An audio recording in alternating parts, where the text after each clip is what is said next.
बटेंगे तो कटेंगे नाही, आता बटेंगे तो फटेंगे, हा इशारा आपल्याला सगळ्यांना मिळालाय. दिल्लीतील लाल किल्ला परिसरात 10 नोव्हेंबरला बॉम्बस्फोट घडवून आणला.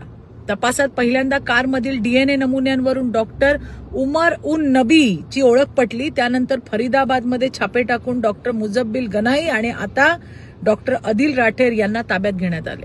या चौकशीमधून एक सुशिक्षित व्हाईट कॉलर टेरर मॉड्यूल समोर आलंय, ज्याचा उद्देश अनेक ठिकाणी मालिका हल्ले करण्याचा होता आणि त्यांना परदेशातून युकासा नावाच्या हँडलरकडनं मार्गदर्शन मिळत होतं. हे सगळंच तुम्ही आणि मी बातम्यांमधून बघितलंय.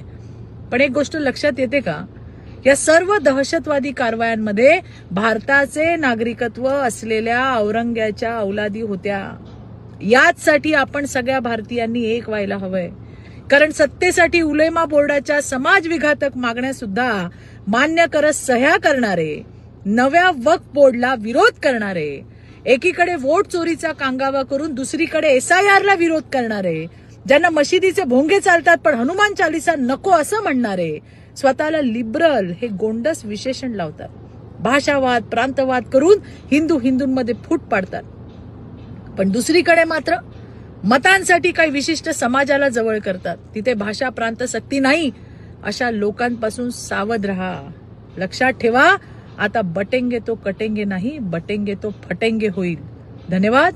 जय हिंद, जय महाराष्ट्र, जय भारत.